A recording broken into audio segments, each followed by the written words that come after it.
Hi, I'm Tori, and today I'm going to be reviewing the book, How to Get Organized Without Resorting to Arson, a step-by-step guide to clearing your desk without panic or the use of open flame. This is written by Liz Franklin, CA, which stands for Cubicle Anthropologist. So this is a book all about organization. I bought this because of the hilarious title. And I read this hoping it would be funny, and I didn't really expect to get many organizational tips out of it, but there were actually quite a few things that were helpful. So this is an organization book that was written in 2003, and I actually did like it quite a bit.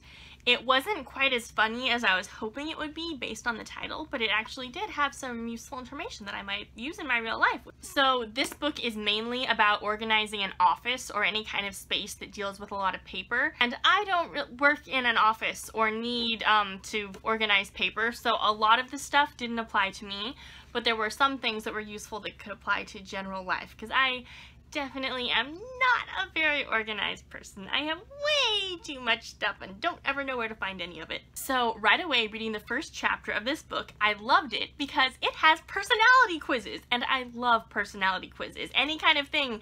Like, I'm the kind of person who loves magazine quizzes or all those online quizzes where find out what kind of salad dressing you are, or whatever. I'll take any kind of quiz where you get to go through and answer a bunch of questions. So I enjoyed this right from the beginning. The book starts off by helping you figure out what your organizational style is and what your access type is. So there are 3 different organizing styles, which the author of the book made up herself, and they are called linear, sparkle brain, and cross-dominant, which is a combination of linear and sparkle brain. So I think that's amazing.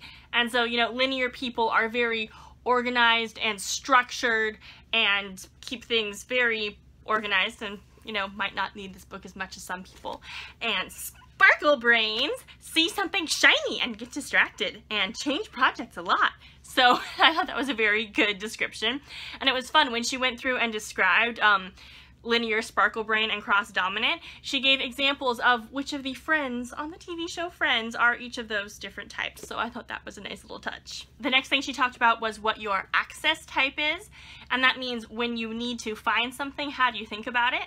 So the 3 different types are visual, which means you look around and try to figure out where it is, spatial, which means you reach out and try to grab for it, or chronological, which means you try to think about when you last had it. And then I thought it was fun at the end of the book, she said that she is a cross-dominant spatial, which is also what I am, so I thought that was very fun.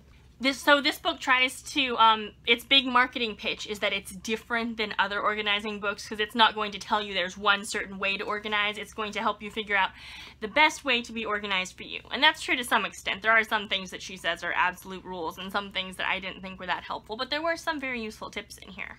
She talked about a concept I hadn't heard of before, which is synesthesia, which means that you associate things with qualities that don't necessarily apply to them.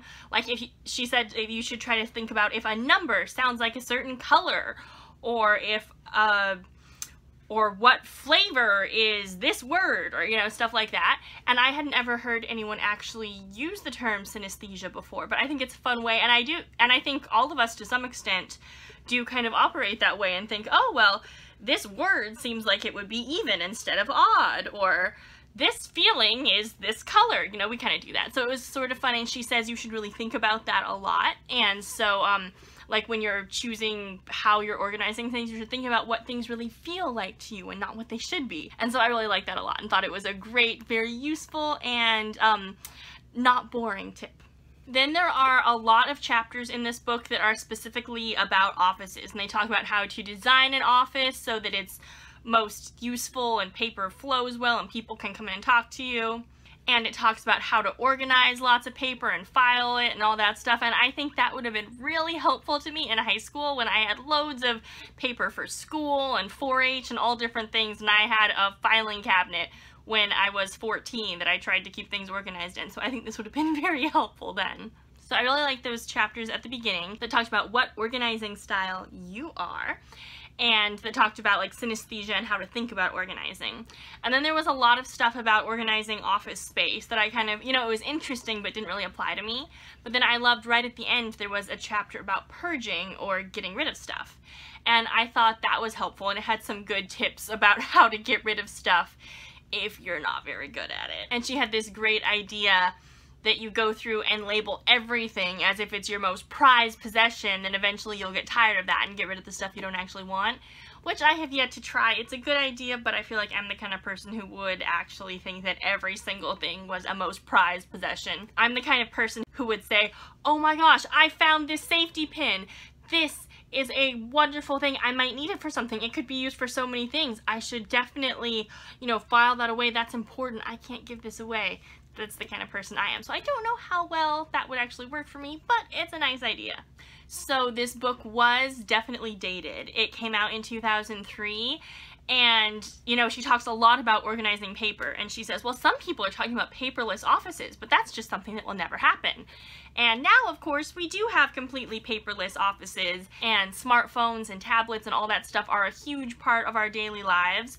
So, you know, the workplace has kind of changed a lot, and there are much more efficient ways to communicate and handle interactions in offices and deal with information transfer. So some things definitely don't apply anymore and are definitely very old, but there's still a lot of information in here that I think was helpful. So she'd go through and she'd ask magic questions, and those were different things that were supposed to help you, like, with the main points of organizing. And I thought some of them were kind of useful.